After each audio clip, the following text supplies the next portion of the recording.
Magandang araw sa inyong lahat mga kaibigan, mga kalingap. Narito na naman tayo sa ating YouTube channel at gagawa tayo ng panibagong reaction video. Totally ngayong araw nga mga kaibigan ay nasa Albay kami at wala kami sa daig sa ngayong panahon. Pero marami ang mga nagre-request sa atin bakit daw hindi natin bigyan ng reaction video itong live ni Banat Bagsik or ni Atiklo mga kaibigan, mga kalingap. At yan po yung ating gagawa ng reaction video mga kaibigan. Pero bago yan ay shoutout muna kay Kuya Bal Santos Matubang, Kalinga Prab and Ate Edna at lahat ng mga viewers. Bigyan ng shoutout po sa inyo kay Disa Bicolana, Ate Bicol Considerate and Ma'am Misty Kayons. Bigyan ng shoutout po sa inyo lahat mga kaibigan, mga kalinga. Dito kasi mga kaibigan, sa mga sinusumbong ng ating mga viewers ay binabanatan at marami raw na sa comment section ang mga nambabastos kay Kalingap Edo.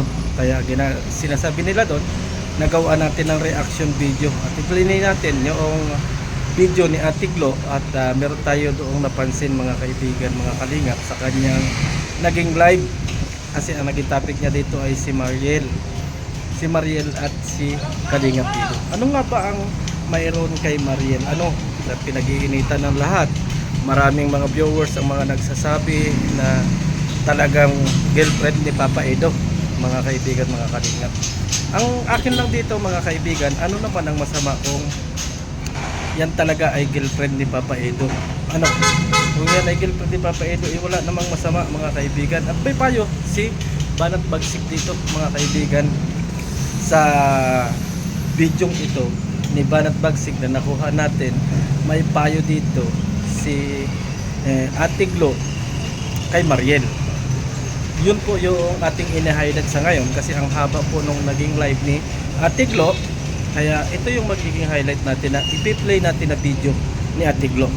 Kasi ako mga kaibigan, alam naman ninyo, pagdating sa mga ganyang pag-ibig, lalo na alam natin, lalo na yung mga viewers doon, ang tanong ko lang, bakit hanggang ngayon ay galit na galit kayo kay Papa Eggs kung meron siyang girlfriend?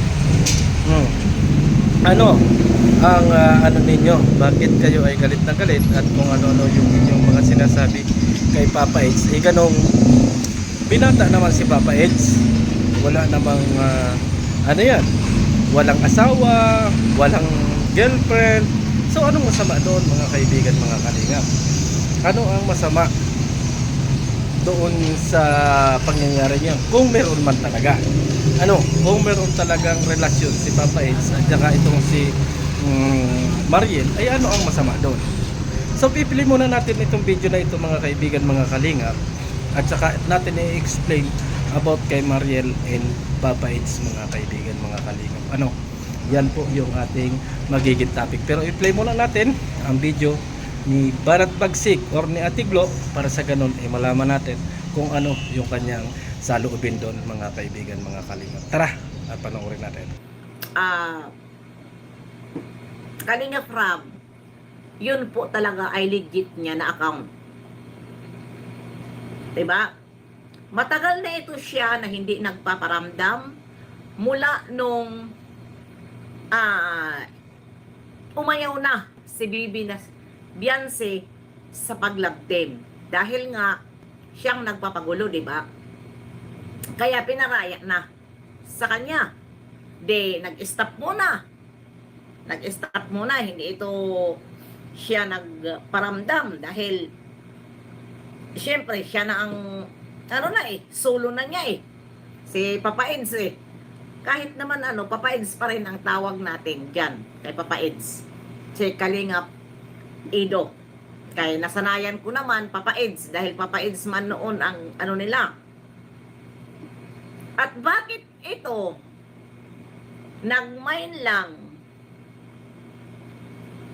si Ma'am Rixie at saka si Mami Kay, nagmain lang para kay Beyonce, at bakit lumabas agad ito?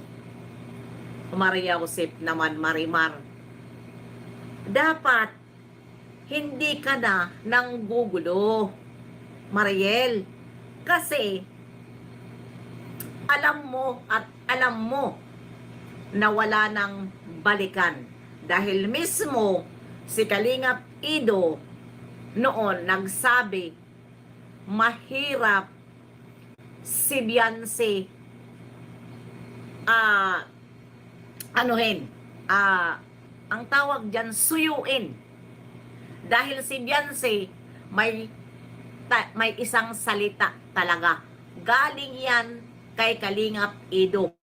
Takot siya kapag nagtatampo si Bibi Beyonce kasi mahirap suyuin. Di ba? Ngayon, wag mo nang guluhin si Edo kung saan-saan ka nagko-comment dahil ayaw na ni Beyonce dyan kay Edo. At ayaw na din ni Edo. Di ba? Ikaw naman lagi ang priority. Dahil ikaw naman ang lagi pinupuntahan noong mga panahon. Nalagpim pa sila. Ikaw naman lagi ang priority. Dahil nandoon ka sa malamig na lugar. Di ba, Ate Glo? Solo-solo na niya. Yun. Di ba? Bakit ka pa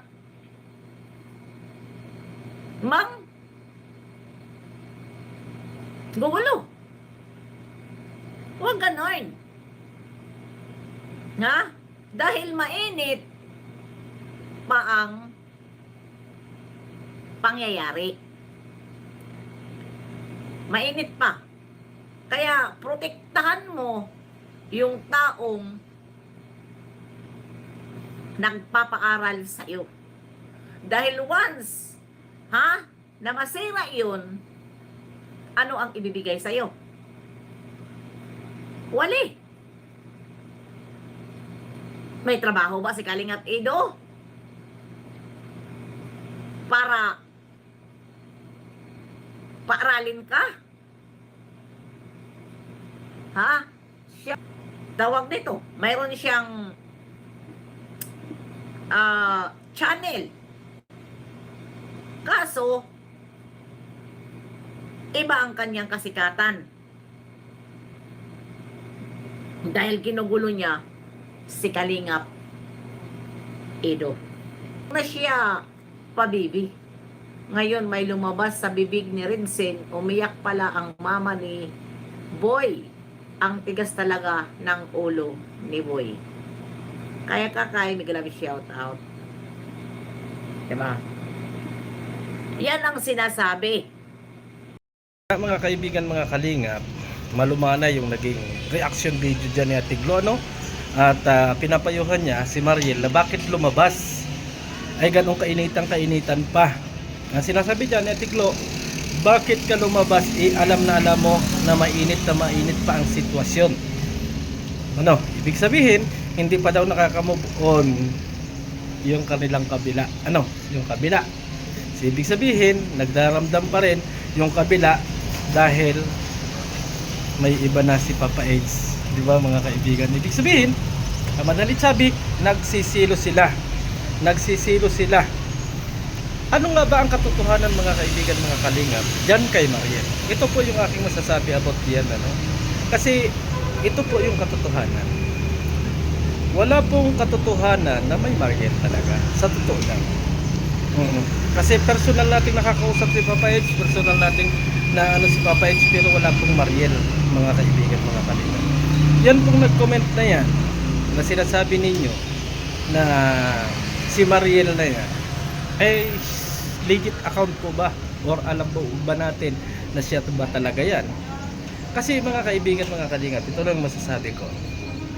Si Papa Edge, pagdating sa mga ganyang bagay, hindi yan nagsisinungaling. Kasi noong mga panahon na kainitan pa nitong dalawa, or nung mga ano na yan, nakausap natin ng maayos at walang ganyan mga kaibigan. Wala talagang ganyan.